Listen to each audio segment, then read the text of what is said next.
In this video, I want to show you how we lit and created the following image and talk to you about what I've learned is the true cost of gear and gear failure.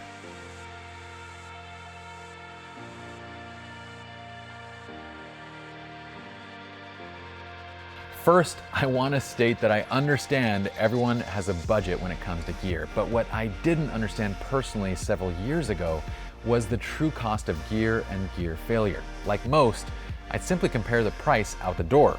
For example, I could have 5 of these flashes for the same price as this $500 Canon 600EX. Or I could have 3 full strobes for the same price as this lovely Profoto B1.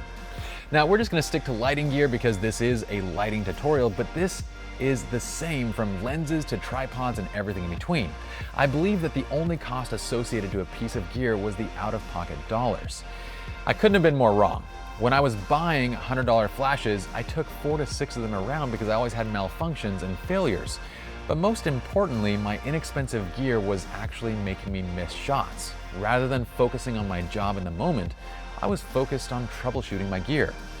This happened across the board. Inexpensive lenses were often out of focus, requiring me to shoot more images and thus have more files to cull. Cheap third-party batteries were often failing and causing camera issues, requiring me to pause the shoot more often than needed. Inexpensive radio triggers and flashes were misfiring during key moments. Or how about flashes that just aren't consistent in the color and power output, requiring you to spend more time color grading in post?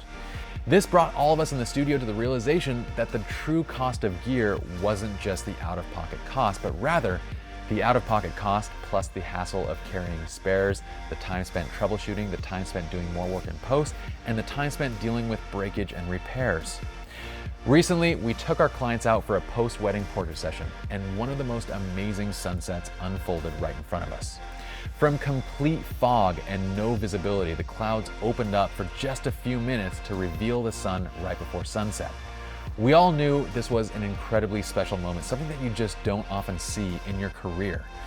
I had my assistant grab the Profoto B2 and stand next to the couple placed on the rock. With my Canon 5D Mark IV and a 7200mm lens, I ran about 500 feet away with the Profoto Air remote on the camera, and from across this valley I had the couple hold hands, look toward each other, and I fired this shot at f9 1/200 of a second and ISO 100, firing the B2 at full power. Here's the final image with our assistant removed from the frame. I took several other images from different angles at far distances, and the Profoto B2 didn't misfire once during the 10-minute window that we had to capture the sun setting. It was one of these moments that made me realize that the true cost of gear isn't really just what you're paying out of pocket, but what you're potentially missing during an actual shoot. So my advice is simple. Cheap gear is better than no gear. At least you can get out and practice. But as a professional, invest in reliable gear that makes your life easier and allows you to focus on your job, which should be creating incredible imagery. For more of the best photography education, check out SLR Lounge.